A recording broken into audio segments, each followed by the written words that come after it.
evening and welcome to Dark Hour Paranormal. I am your host, Michael Roser, and I welcome you back. Once again, I welcome back tonight's guest.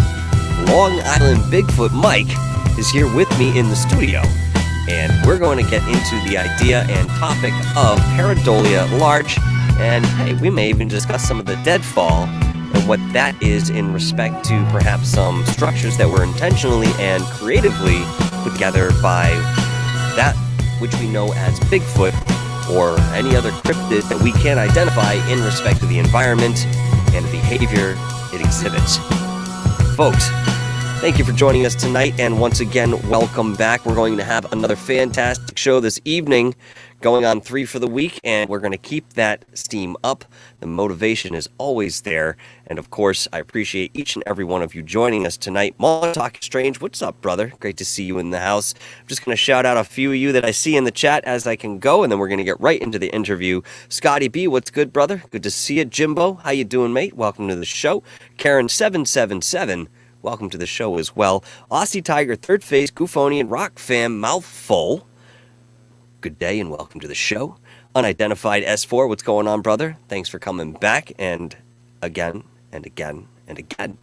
Offworld Adam, what's up, brother? Good to see you. Cashew Guzentite, my behind-the-scenes left arm.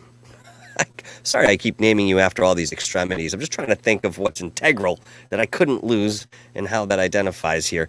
Let's see. Caleb Benjamin, what's up, buddy? Good to see you. Wreaking Havoc, thanks for stopping by, buddy. Hello yourself. And the Scottish Wildman, what's going on, buddy?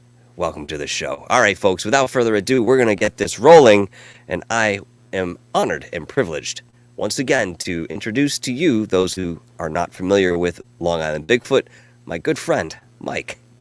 What's going on, Long Island Bigfoot? How you doing tonight? What's up, brother? Hey, good to see you, man. Fantastic, brother, fantastic. So, I've been watching your channel for quite some time, and, we can go back, numbers of months here. I mean, we're over a year that we've been kind of working with each other and conversing, and, I've really had a deep respect for the on-the-ground research that you've done, and you continue to do this.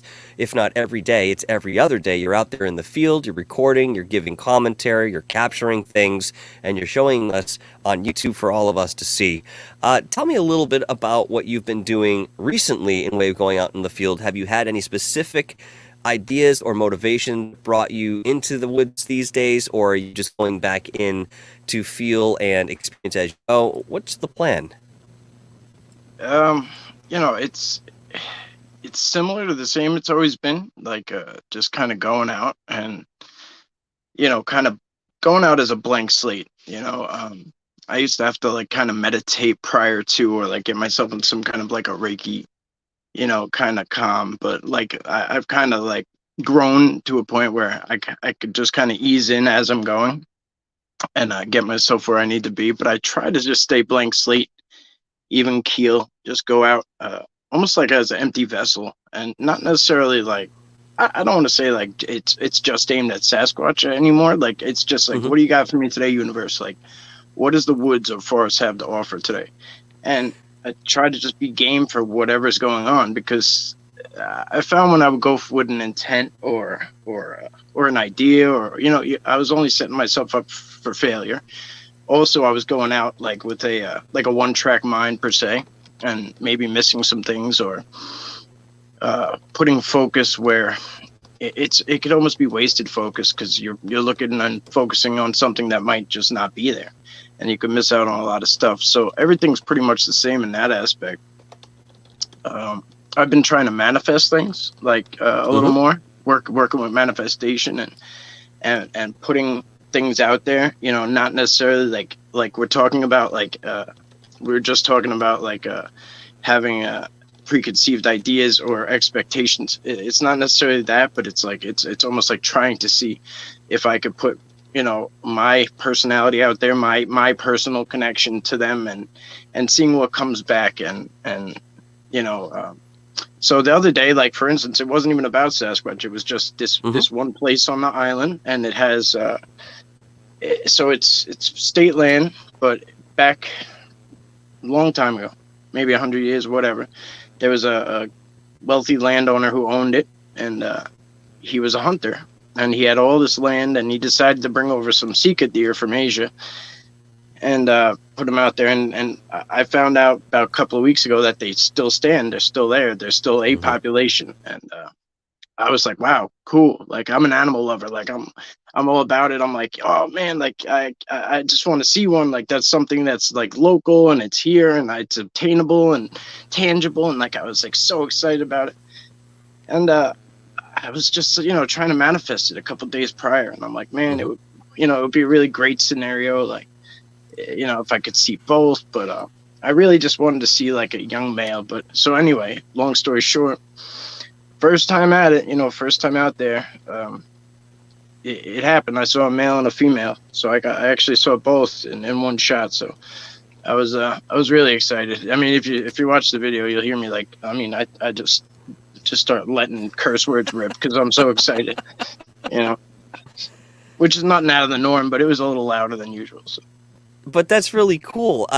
People don't often think about that within the history of a certain location, what might have been brought there in the past and what actually survived or acclimated to that environment. I mean, we have many invasive species these days in the United States specifically that have been introduced through shipping expeditions or otherwise. People have intentionally or unintentionally brought some of these invasive species over to us, and yet they're wreaking havoc on the environments that they occupy, obviously being unnatural to the area. But, that's really cool. And I find that a lot of us right now, especially within our circle of friends and affiliates, have been very purposefully and intentionally working with Thought to Manifest lately to some very fantastic results.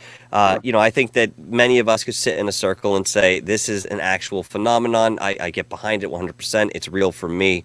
And yet we're all having these stories between each other that, again, are results of intentional thoughts going out to manifest these experiences.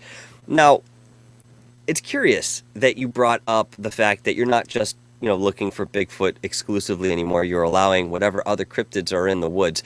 I'd like to visit this subject very quickly because it's something that we very often forget in way of what people are doing out there in the field researching. And that is that these other cryptids or elementals or energies are in the woods. And a lot of times we're being surrounded by these and we're having experiences with those. Can you tell us a little bit about your experiences with the cryptids that you found in the woods, not necessarily solely in the way of photography or video, but possibly how you felt when you were in that environment? There's it's weird to say, but it's almost like it's almost like there can be like areas where it's like a common area, kind of like they're all there, kind of, but it's almost like they're sectioned out to an extent. Sometimes you have the areas where they're all piled up, but let's per se it's like a movie theater.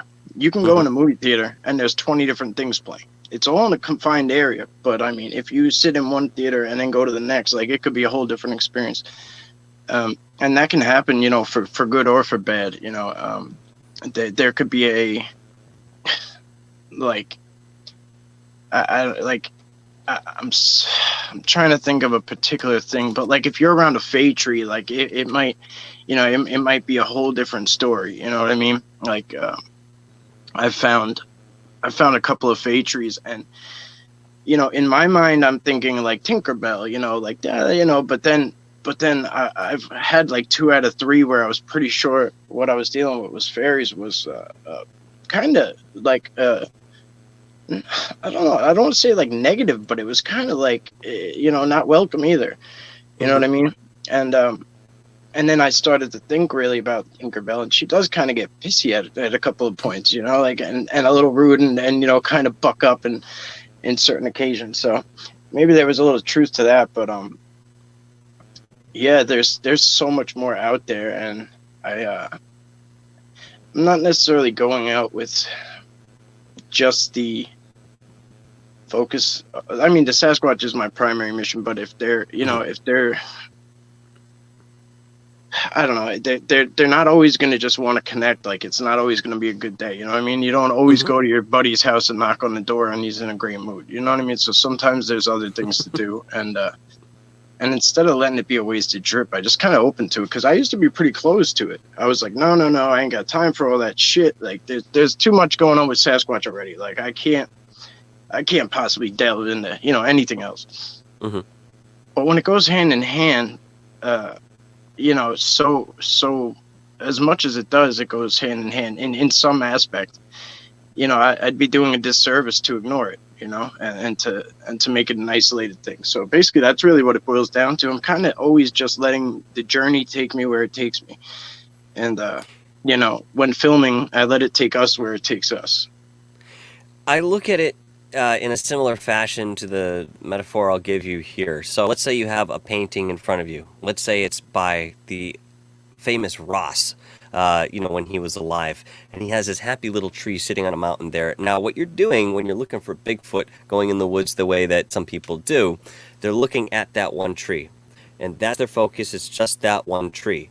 If you get into the woods and allow yourself to kind of expand a little bit and you listen to the forest around you, next thing you know, you start noticing that there are mountains in that painting, and then there's water, and oh my God, there's a sky behind it, or there's a bird in the sky. You start seeing the much bigger picture of what's actually there because, as you mentioned, I do think all of these are connected in one way, shape, or form, and honestly, I think they're more interconnected than we realize, and perhaps maybe what we experience consciously between each other. We think we have connections and similarities, but these are intrinsically connected where there is no level of real separation the way we would define it. So I find that very curious when we go into the woods and, we're feeling these other energies. The awareness of being able to do that is very significant in way of what the forest really has to teach you. Maybe you go in there looking for Bigfoot, and like you said, maybe that day isn't a good day, but there's some fairies or elementals over here who would very much like to communicate with you or interact on some level. And if you're closed off from that, then, you miss that experience, at least, as much as I can see. How do you find a tree and decide whether it has active fairy energy or if some sort of elemental is around it? What are some of the parameters that you go by in finding a tree like that? Well, I wouldn't touch on it for a while, but I did a lot of little self-side experiments. Nothing was documented, but I was doing it. Well, what were you doing? And I don't know if you saw about a year back, maybe I found this hole, what would be a hole at the bottom of a tree, and it had a door on it, and you remember that? And it was like at first I thought it was a native flute, but it was like the wood pieces weren't in order to where it would be like a good flute, whatever they were, and it was like the stuff that was used to tie it wasn't like, like it was like stuff from the brush. Like it had these little pine cones on it, if I'm remembering correctly. I can't remember per se, but it was very decorative. And I don't know, it like intrigued everybody, and that kind of intrigued me. I didn't really expect to get a response from it, and it got a huge one. And anyway, so I started, doing little side gifting things, and I was like, well, where do I start? Like, where do I gift? And then like, the trees that I find tend to like, they have a lot of like holes in them. Like, but like they look pretty scary, like on the outside, if that makes sense. Like they're knotty, and they did. Now this is just going off what I've found. It's only a couple, so don't take this and run with it. But they're like scary on the outside, like knotty and like ugly, almost like dark, like a very like, what you would see in like a dark, like I don't know, like a fairy tale, I guess. Like the labyrinth or the dark crystal or something like that. Like when the night, like those trees that like when it gets dark, like they look like a monster because there's like like all this shit. They're all gnarled and twisted. Yeah, sure. So that's kind of what I get the like almost like it's like they pick those on purpose almost because they are so like almost like uninviting on the outside. Like it's I don't really know what the purpose is, but that's kind of what I gather from it. Maybe it like kind of is like a somewhat of a a defense in itself that people leave it alone, you know. Mm-hmm. Or No, like if you I could saw understand it, that. like you wouldn't go for it. Yeah, well, fear is a big motivator, and it certainly will dissuade somebody from, perhaps approaching something like that based on that perception. Well, when you're gifting something that is so small too, like I'm out there primarily looking for giants, and I'm also going to gift these tiny things, and whatever they may be, like how big, Mhm. I don't know, but like I'm bringing these tiny little gifts, you know what I'm saying, like, and it was like it was interesting. It's been interesting, I should say. So there's When always you, yeah, a little something going on off camera that I'm not really sure of. So well, like all of us, I mean, we don't report everything that we experience. Sometimes we take the you can't. time to see if it's cumulative or if this was a one-off or it's going to be uh, repeated at some point, so we can bring some validity to it for ourselves, and then maybe we can bring it forward. But yes, there are many curious anomalies that we do experience, folks, in our personal lives and out in these fields that we don't necessarily always report. Um, I had a specific question for you. I can't remember what it was. So I'll ask you. Oh, let me ask you this here. When you give these gifts, and we Mm. understand the concept of gifting, um, around these fairy trees, number one, do they disappear? If they are, well, number one, do they disappear? Number two, are they all edible? And number three, do you feel any resolve coming away from that gifting? Some sort of biofeedback energetically that you're doing a good service or you're doing the right thing. They're not all edible. Sometimes I don't feel necessarily a resolve, but I've had a reciprocation from what could be them. I'm not sure, but I've left feathers that are Mm-hmm. really tiny, really small feathers, but I figure they're portable, whatever. I don't like. Sure. I'm not gonna even leave a marble in my mind because that's like heavy. I'm thinking that's like a bowling ball. Like, who wants to carry a bowling ball? You know what I mean? So like I literally thought, like, what's the opposite? Like, light as a feather, and I'm like, oh, we give Bigfoot gives feathers, So I'm like, oh, let's keep it, So whenever I find a small, it's like the fluffier the better. I don't know why, but like if I find like a fluffy feather, I'm like, oh, like I get excited. I'm like, that's a good one for them. Like, so, but yeah, so sometimes they come back. They'll usually be in my front yard, like at the edge of these. It's actually a big tree that was there, but it's not anymore because it came down with a storm. But Mm-hmm. anyway, there's like these pine trees over there that they always seem to be like at the edge of that.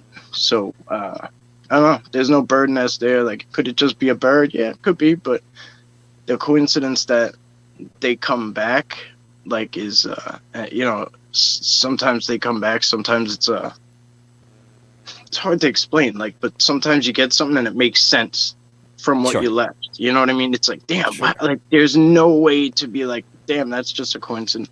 Like, it's like so spot on. Like, as far as like a nonverbal response, it's like it's on the money. See, that's what I'm interested in. That sort of feedback that may be subtle and you have to listen for it, or maybe something more overt wherein, they're showing up on the line of your property or in your backyard.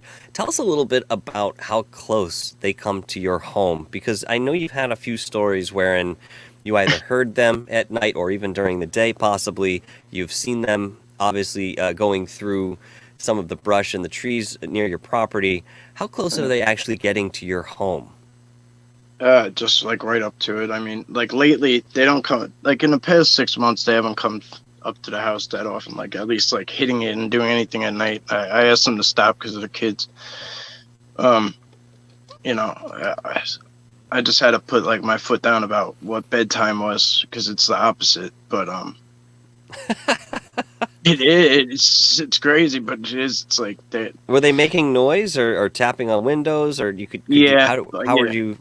It Yeah. was they would, if they were tapping on windows or making noise to the point where we were sleeping through it, they were getting the dog's attention. I would hear them like, like doing like the exact noises that I do, like Like oh man, the other night there was I don't know, he was like staring, the dog was staring in the back bush and I couldn't see anything, but he was so intent on telling me. He's a service dog and he alerts me to people. Like he tells me when someone's around. Like and he kept doing the alert that there was a person in the back, behind the shed. And I'm like, there's no person back. And I'm like, all right. I'm like, there's only one other thing, you know what I mean, that this could be adding up to. So I'm like, I can't see you. I'm like, whatever, like just talking. And I'm kind of like freaked out because it's dark as hell. And I'm like, I'm not all into the night shit because it just, to an extent, it's scary. And so I like went to whistle and my whistle came out like a hot, like a hot air balloon going, like it was terrible. And then like I tried to whistle again and it was like that's my best whistle. Like I can't do it. And it was mimicking, whatever it was mimicking back my shitty whistles. Like not whistling back good, like mimicking back each like poor attempt, like verbatim the way I was doing it. So it's kind of funny. Like it's my son has seen Bubba in the backyard. I have photos of them. Like I've pulled my camera out once, like while I was in the pool with my son, when he was 4, and I took a picture of them. There was like I saw one, but when when you pulled the photo up, it's like you could see there's 3 of them there, but I could only see the one that made me go pull the camera. But they get awful close, and I know a lot of people hate that, and they tell you be careful about it and this and that, and I just it's been like a respect thing so far. Like I go out with respect into their home, they come here and they're welcome, they're respectful, they don't bother me. Like anything I've asked for has been obliged, and take it or leave it. I don't, but I have conversations and they just like any relationship, verbalize, and in a good relationship it'll be reciprocated, and that's what happens every damn time. And sometimes I literally don't even open my mouth. Sometimes I'm just, I hear them outside, and I literally just say it in my head. Like I kind of open my eyes and like I look at the open window and I'm like, I could hear shit shuffling around. And I'm like, I just say it in my head, like, and I don't know if people believe in it. Yeah, like the telepathy is like, it's not always it's not always spot on, as far as like I'm gonna say something and then get a response right now. Like it's not always like a verbal response, but like you could get like a sense of when something kind of worked out. You know what I mean? Even if there's no proof. I know a lot of people like proof and they like to know for sure, and these aren't things that add up to that. But Well, when you mention some of the vocal calling or sounds, in way of vocalizations, the first thing that I gravitate towards is, is there some sort of wildlife in the area that could be mimicking this? For example, fisher cats are very well known to mimic the cries or sounding like a wounded animal. In fact, there was one in my backyard many years ago. My dog used to be outside and he would bark. And one night I heard my dog barking outside, but he was sitting in the living room, and I was like, what the hell? And I opened the door, and it was one of the fisher cats who had more than likely been hunting him during that day, calling out, but it sounded like he was hurt. So he was mimicking it, the same bark, but making it sound like the animal was hurt. Wow. Again, you bring on the telepathy, at the telepathic end of this, wherein you're thinking something, you're getting an autonomic response. To me, that's certainly not any wildlife that we're familiar with, and there's something else happening there.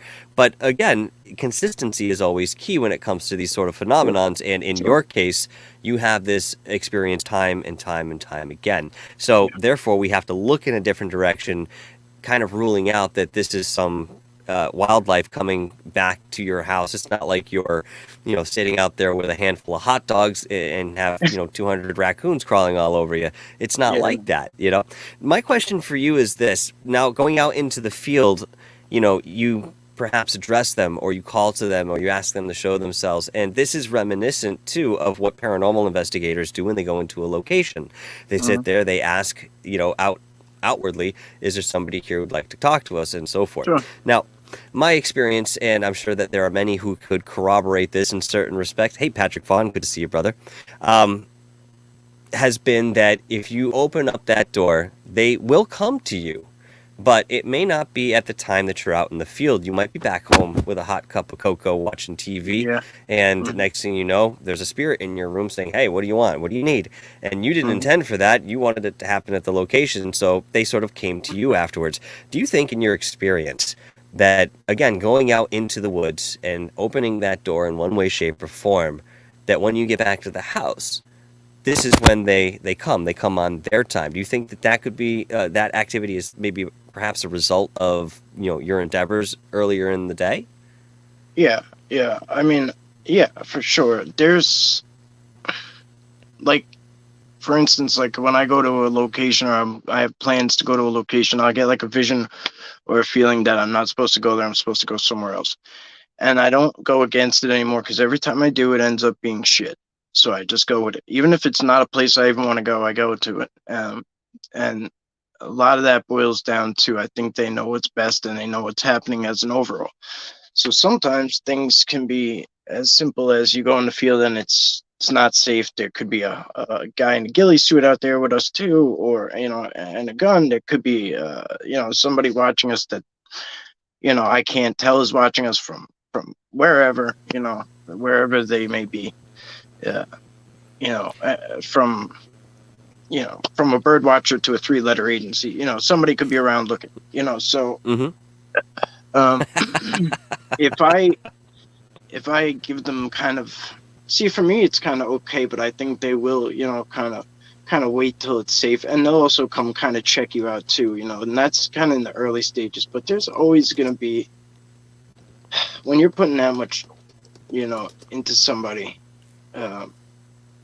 there's got to be a constant like check-in, like make sure that it's a trustworthy scenario. I don't know if it goes as similar as it does with the with the ghost hunting or the spirit hunting, because they kind of they might have something that attaches and has to build up, kind of build up the energy to sometimes make that physical push or make themselves noteworthy.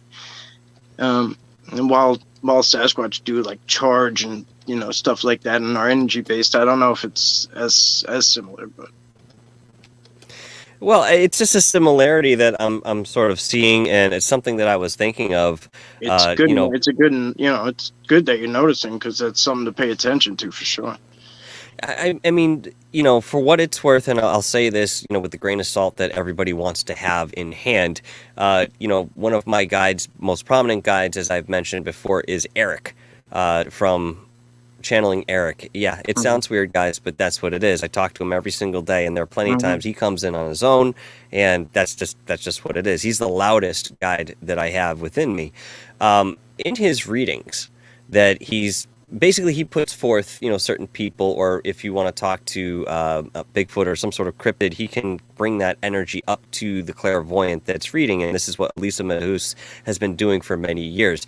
She talked to me last night on the show and had said that, we did a whole show on Bigfoot, and Eric had mentioned that they do indeed, these creatures have interdimensional capabilities, which again is something that we suspect and yet has not been proven in any way of hard evidence, but we still see the features of that in these beings and in their behavior. So I find that very curious, again, and to bring in the paranormal, I don't think we're too far off. It might just be a stone's throw away from one subject to the next. Yeah. So again, maybe these similarities have something to them. Offworld Adam has a question here. He says, do you believe that they are not, do you believe that they are not Nephilim? I never say that word right. I know I'm messing it up, guys. Yeah, but our ancestors, not monsters.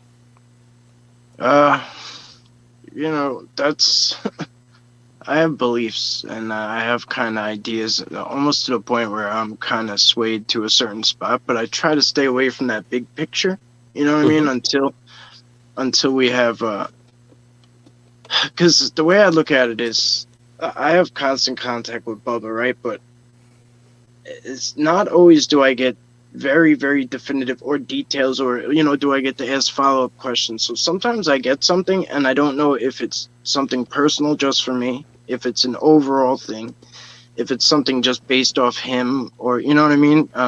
So it's hard to say for sure, but yeah. Well, of course, for all of us, it would still sits in the realm of conjecture, and this is why we continue to look towards these certain aspects that we've observed, trying to make some sense of the whole, eventually, hopefully leading us to that grander vision and understanding and knowledge of what we're seeing. Now, let's jump into the world of pareidolia. Okay. Woo! Now, before head first, right? Swan dive into this. Before we do that, I want to address a little bit of the intricacies that make up pareidolia. Now, we all understand that on the surface, pareidolia is defined as seeing an object and then having some sort of familiarity with it, assigning it with a particular caricature or face, and therefore, we think that the rock that we see in front of us has human-like qualities because the characteristics are there. Now, the brain does this. This happens within the brain, and it's an old survival mechanism that people still have, wherein when you see somebody, as soon as you see their face, your brain is registering not only seeing the face, and of course this is always in the way of a threat potentially, but it's registering the emotion that the person is displaying, and it's feeding back all of this information to our system so that we understand, first and foremost, if this person is a threat or if they may be friendly. Now, to go even deeper into this phenomenon, pareidolia itself is actually known as facial pareidolia. That's the full terminology of it. It has to do intimately, again, with facial features and perhaps the human form.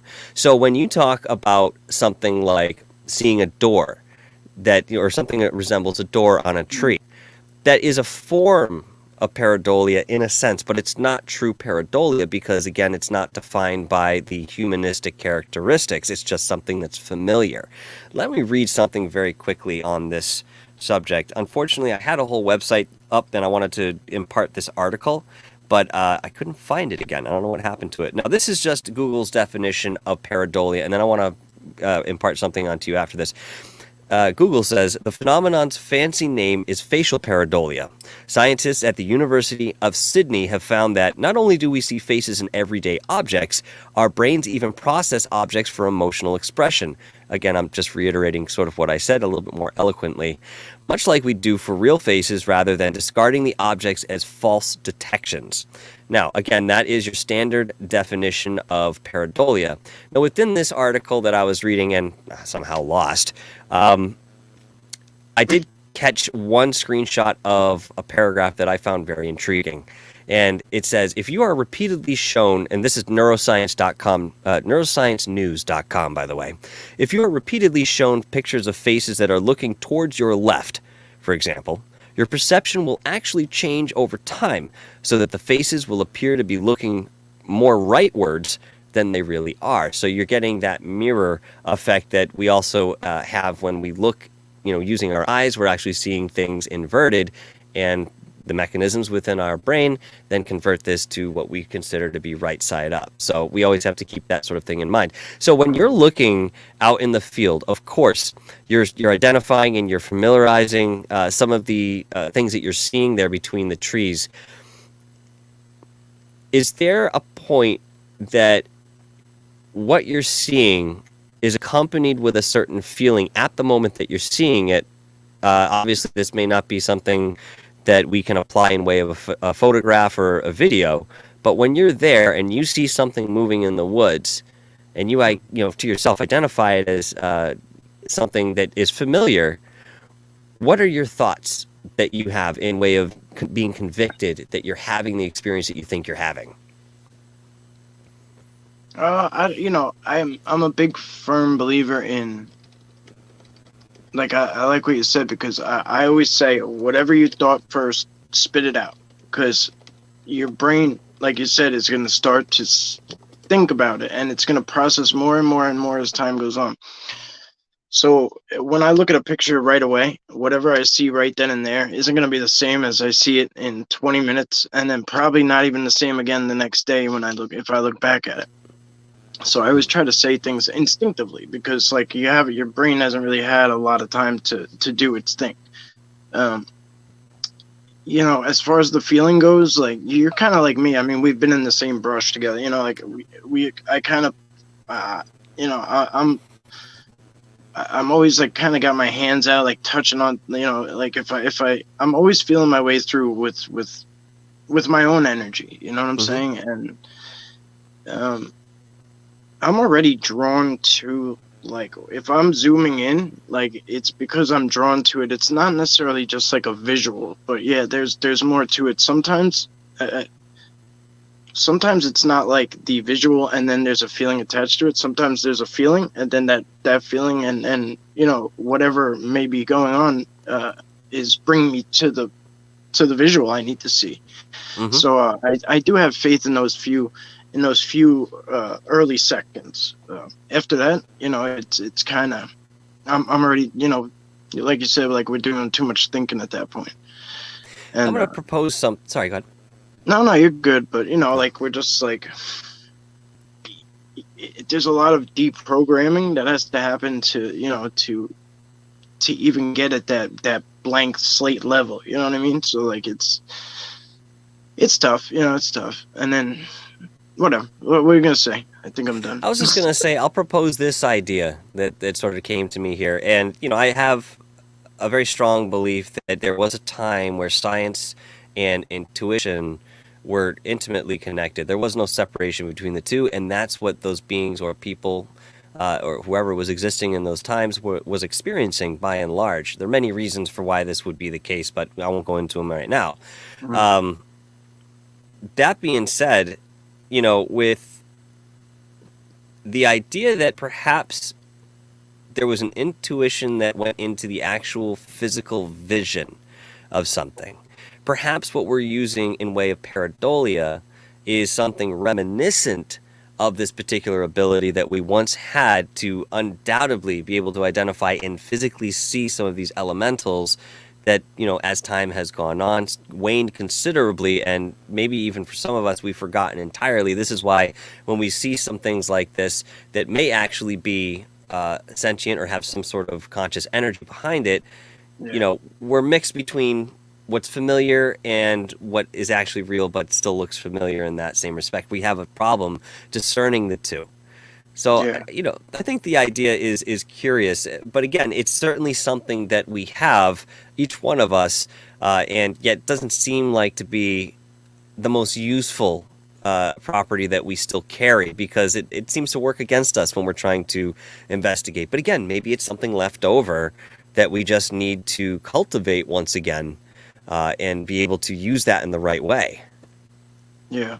I mean, I have like ADD and then like hypervigilance from the military and shit too. So I'm constantly like on the scan too. So I don't spend a lot of time on any one thing. So it kind of benefits me in some sense. You know what I mean? Like, yeah. But there's kind of just like time put in after, like the more time I put in, the more kind of natural it gets, like I'm not like overthinking it, you know what I mean? But that pareidolia word kind of does a disjustice sometimes, like a disservice or whatever it is, and it, honestly, like because it's there, it's sometimes jumped too quick, you know what I'm saying? And just like people will say that we're compromised because we want to see Sasquatch and we're searching for Sasquatch and we want to prove Sasquatch. Sure. So we jump to it and that's a Sasquatch. Same way. It goes on this side with the pareidolia. So like, I mean, like it's hard to be in that middle, but that's where you got to sit. If you really, really, really, really want to have the best opportunity out there, you can't go out with, this is me. I can't go out with, I don't want to say you, I can't go out with like a preconceived idea or a theory or anything. And, and sometimes even if I think I really, really fucking know it to the point where I'm like at 100%, I'll be like, fuck, I don't know. I don't know. I don't know, because like I really don't, like I don't, in this rabbit hole, like I don't know what curveball I'm gonna get thrown tomorrow. And a lot of people are upset about being wrong or proved wrong or they did this or, you know, like I don't give a shit, man. Like I'll call it out if I think it is in the field, and then I get back and everyone's like, "You dumb animal!" Like that's a fucking, you know, that's a basketball. Like okay, well shit, well we gave it a shot, right? You know, like Mm-hmm. it's as long as you're having fun, you know, it's I don't know. I'm probably like losing track of where we started here. But as long as I'm having fun and you know it's enjoyable, really just being out in nature is awesome, and just seeing what comes our way is awesome, and you know everything else is a bonus. You know, it really is just a Well, bonus. you mention, your hypervigilance, and obviously you can attribute Yeah, this to the time that you served for our country. And by the way, happy Veterans Day to you, brother. Thank you for serving our country. thanks. Absolutely. That we can't go another moment without acknowledging that. Your So hypervigilance, in way of what I'm describing here, pareidolia seems to have some sort of cumulative effect, wherein the more you look for it, the more you see it. Do you find yourself gravitating more towards, finding these familiarities in the photographs and videos that you've taken, and even being in the woods, or do you think that this is actually something that's deepening within your experiences and your knowledge and your intuition going out into the field? So, to make it a very simple question, does this sit more on the side of, practicing and just seeing things over and over? It's a reiteration, or do you think that there's certainly something deeper behind your progressive ability to see some of these things that we might struggle to? well,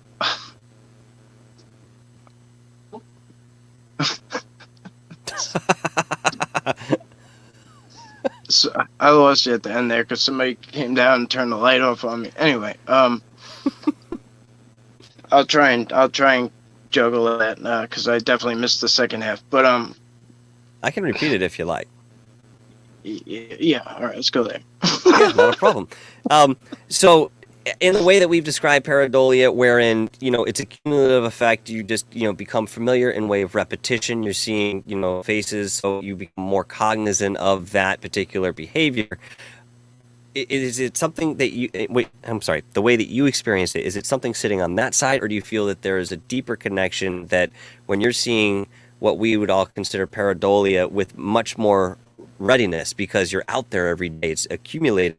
Do you think that there's more to it in that way, or do you think it's more mechanical within your mind? Well, I mean, there's a bad translation sometimes. Like I'll see something in person, and I'll be like, I hope this translates well, because there's been so many times where I've seen it, took a picture, and it comes out like shit, and like you're gonna get upset a few times. You're gonna get upset, and then you gotta kind of let it go. But there's other times I see it or I don't see it, and it pops up on camera really well. Good translation from a bad sighting. Sometimes it pairs up perfectly. Not always, but it does.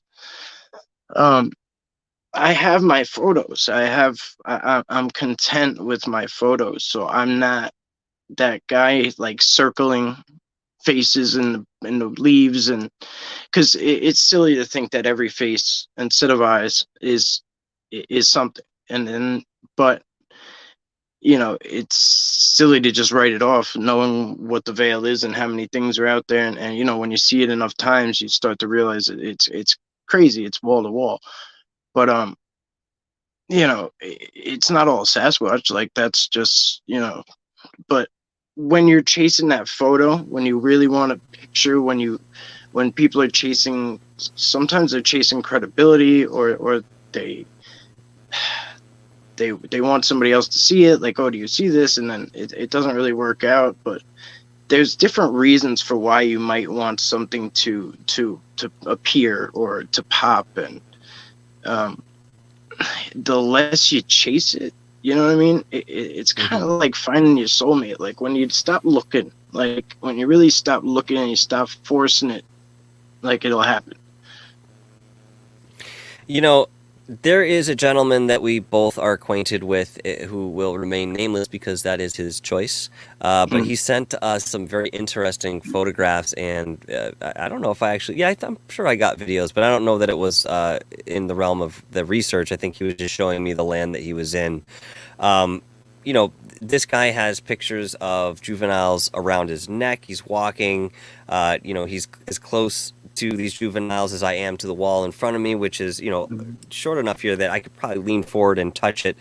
And yet, in many of the photographs, there were sections of whatever creature, let's just take the times that he had these around him, where you could see them curled up. You couldn't really make out a face of any type, all right? Yeah. Sort of reminded Yeah. me of a popple, if you guys remember those stuffed animals back in the 90s, where they kind of tuck into themselves. Yeah. You Yeah. can see in certain sections that there's, this hair, very fine hair, but it's thick. You can see each of the fibers, and yet maybe 2 inches to the right in the photograph, it's completely blurry, this part of the body. And I had mentioned to him, I said, why do you think this is the case? And I think he's more in the realm of the experiential, so he's not trying to rationalize every little thing that he's doing, apparently, as he claims, living with some of these groups of beings for weeks at a time. Yeah. He did express his thought that because they hold some sort of higher vibration or have Yeah. that interdimensional capability, that sometimes the photographs, we just don't see it well. And of course, when we see ghosts or apparitions with our plain eyes and we try to take a picture of these beings, it often comes out very distorted. Do you find that same phenomenon within the videos and pictures that you take out in the field? Yeah. I mean, yeah. So like, there's a quote from Native Americans. That's it's not even from a tribe. It's from Native Americans. Period. That's what it says. I don't know. I don't know the source otherwise, but I saw it long time ago, and it said Sasquatch. They affect our technology through vibration because they travel the light spectrum.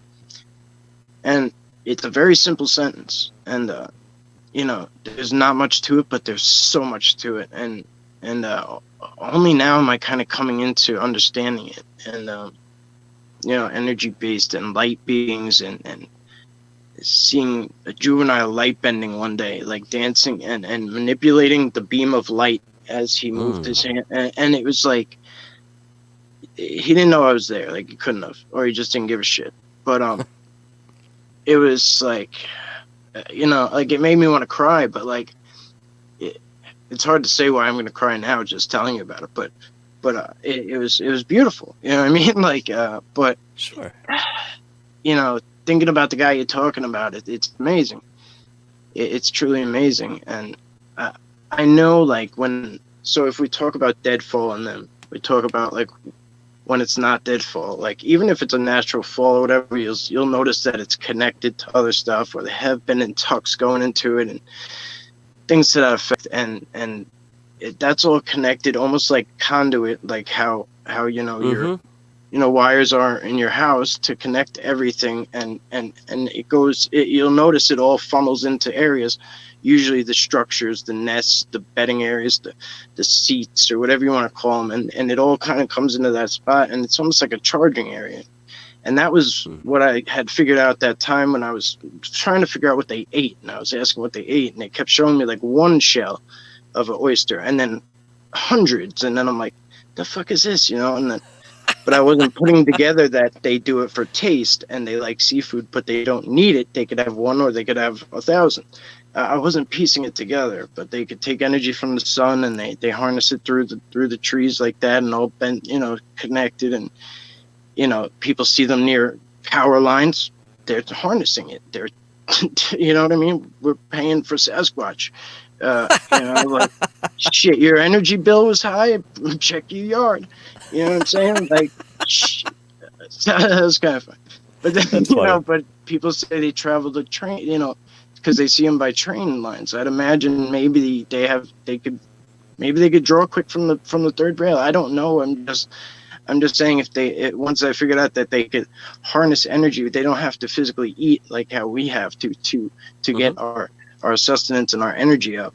How they could take it different ways, almost like photosynthesis from a plant. You know what I'm saying? Like they'll take your water, they'll take your formula, but they could also just live like this from the sun and the rain. It's really curious that you bring this concept up because I have recently been speaking about, through my research, I found that there was a point, maybe it was around the time of Atlantis, wherein, again, we're going to think that, Atlantis and Lemuria, they were purely physical places, but they were not. They had an Okay. esoteric component to it, so people were multidimensional and very conscious of that. It wasn't just people, there were other extraterrestrial species that certainly coveted that place for its healing temples specifically. But long story short, there was a time where we were high enough in consciousness and our vibration collectively was high enough that we didn't have to eat unless it was for pleasure. And we didn't have to sleep unless we felt like we wanted to dream. So that's a very curious concept. And again, sort of, to me, solidifies a little bit more, not much, but a little bit more of my theory that, these beings went on a different evolutionary path than we might have, but yet still share some of the same similarities, at least in way of foundation that we have. So that's a really curious thing that you bring up there.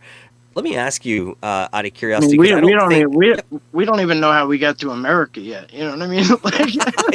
I know. There's still so much for us to learn. And, I'm sure that there are many who have the answers much more readily than you and I do, but there's plenty to cover up, and academia doesn't like it. So, I mean, we have a wall, to say the least, to scale when it comes to this sort of thing, but it's just a wall, and it's constructed by man. So, therefore, it's probably fallible in some respect. When you go out into the field and you see a face in, let's say, one of the stones out there, okay, or you see something in the brush that really resembles a familiar face, have you ever seen the same face, distinguishable same face, twice in different areas of the forest or in different objects? Yeah. I mean, I see. Yeah, I see. As weird as it is, I've seen Bubba like with different kind of faces here and there, but I know it's him. It's interesting, but yeah, I've seen his face in multiple occasions. I saw him. I mean, one day I saw him in 5 different places over like a 35 mile, span.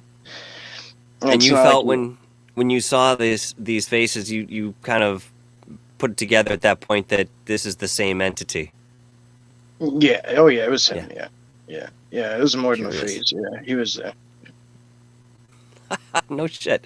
Off-World Adam wants to know, do you think the foul odor reported may be an underground entrance or portal opening? I think that's what he's asking. That's a good concept, because I've been around Sasquatch, bro, and I've never smelt anything. So I mean, that's probably a good idea.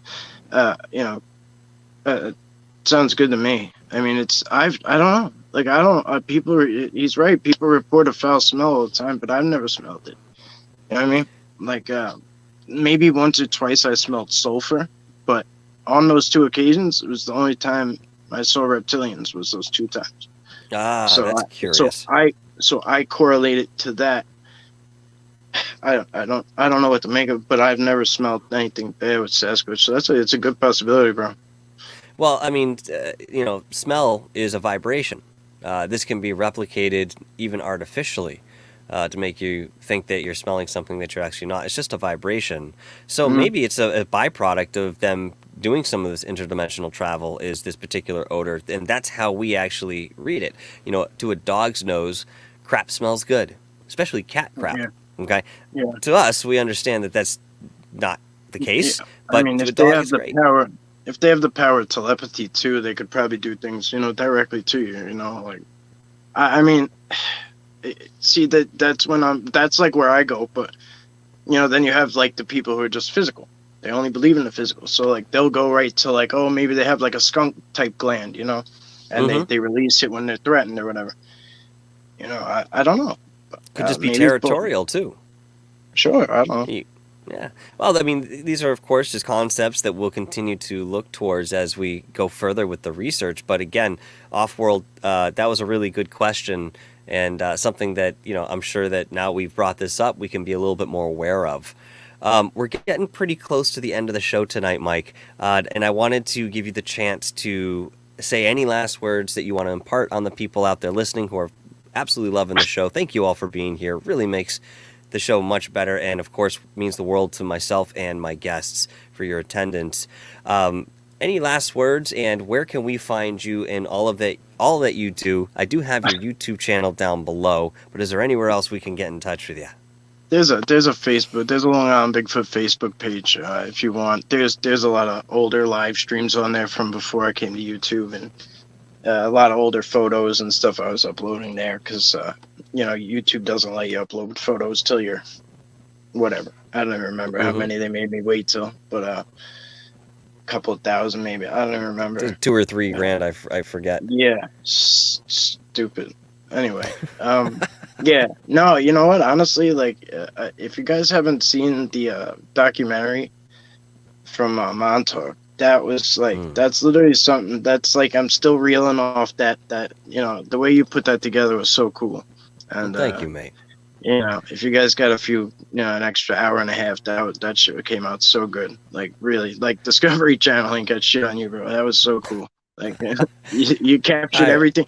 I mean, because I remember, like, some of the things you captured that you made look good. Like, I was like a sweaty, hot, tripping mess, and whatever, seatbelts going off, beep, beep, beep. I don't know. You made it. It was cool. No, I appreciate that, man, wholeheartedly. You guys, were fantastic out there, and as a filmographer, I mean, all you're going to do is try to capture those moments, and believe me, there were plenty that I missed, but was able to catch the tail end and then possibly weave it into some other way. But for my first full-length endeavor, I was pretty happy with the way that came out. There were technical difficulties as to be expected, but I worked a way around it most times, more often than not. But we did actually go out on a few excursions together, going deep into the woods, even under nightfall. And, these were incredible experiences. And next time you come on, maybe we'll go into more detail about what may or may not have been following us that last night we went into the woods, and, how I had seen something moving with us. And then, of course, you had video of eye shine at the same time. And then that evening, after you left, something jumped on me energetically while I was talking to Brian by the fire. I actually had to stop the conversation for a minute, go within, and then kind of push this thing off. I don't know if it was the same entity that was out in the woods, but if I were to guess, I would say certainly that's exactly what it was. Aaron Morrison, thank you so much for the $1.99 super sticker. Guys, I really, really appreciate your support and donations to the show more than I can ever express. I mean, I've been upgrading based on your donations. I got a new camera here.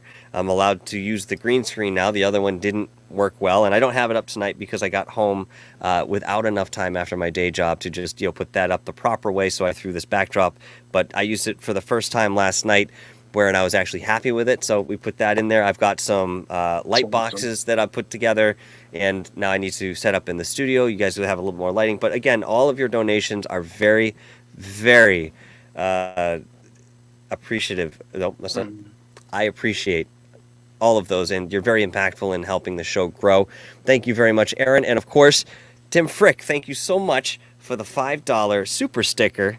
Looks like a soldier. I like it. It's very good, actually. It's good for Veterans Day here today. But again, thank you so much for your support as well. One last thing, Mike, before we go. What's next for Long Island Bigfoot? What do you have on the cogs here?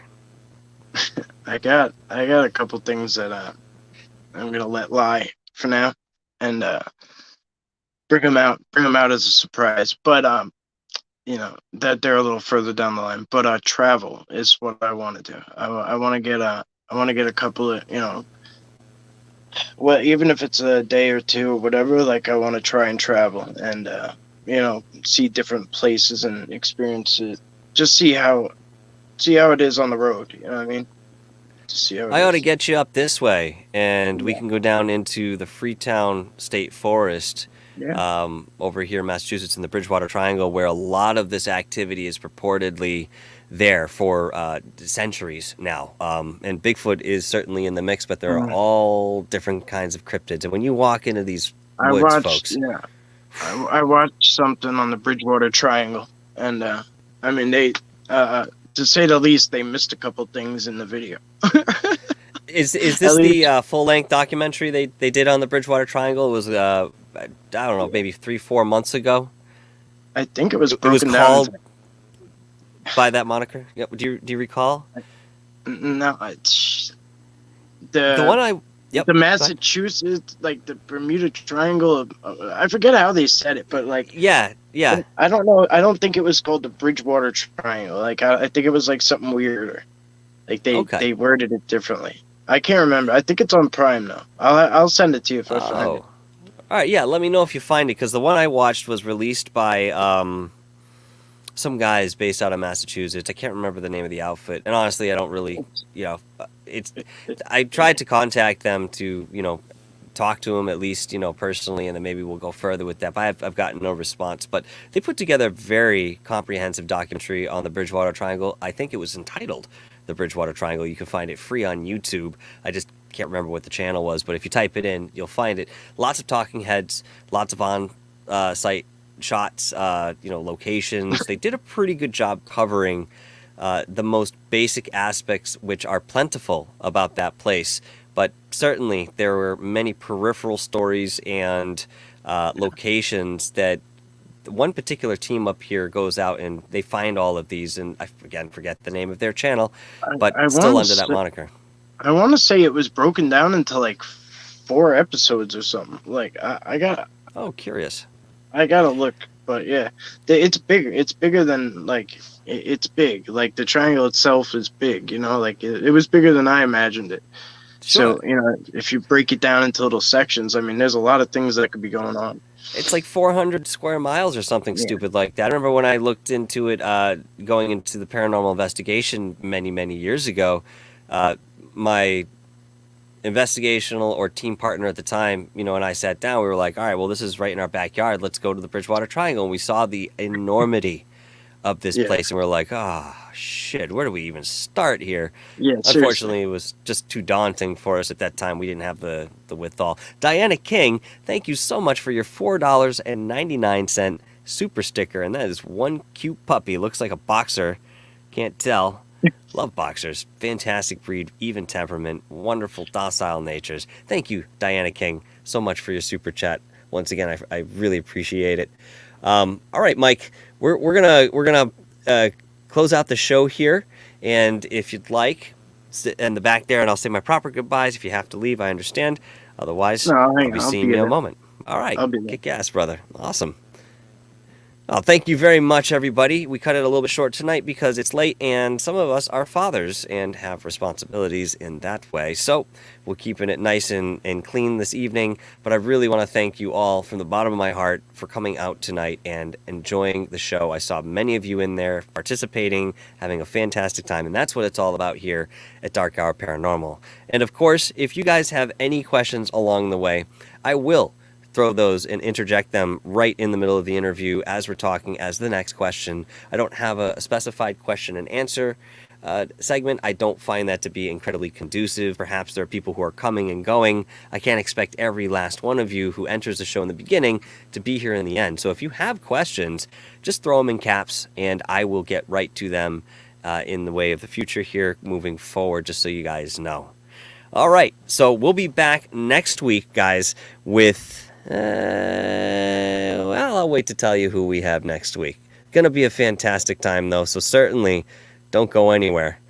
But moderators, super chatters, and all of my participants out there in the chat, thank you so much for being here, and welcome all of the newcomers to the channel. It's fantastic. Check out the archives. We have everything in the way of interviews to documentaries to collaborations. Go and check them out. And leave comments. Let me know what you think. You love it? Fantastic. You hate it? Fantastic. Let me know either way. And of course, constructive criticism is always welcome. Now, one last thing before we jump out of here. Have you had an experience that you can't explain? Have you had an instance where you were in the woods and you thought you saw a cryptid? Or was there something that happened in your home that you couldn't explain and perhaps a deceased relative appeared to you? Did you have a dream where you astral projected and saw something happening in a remote viewing sense? Did something happen to you?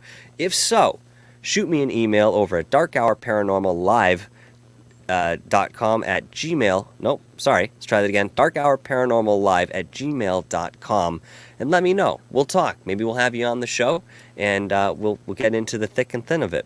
In the meantime, folks, stay positive, stay critical, and stay entertained in this beautifully nebulous field that we call the esoteric. Until next time,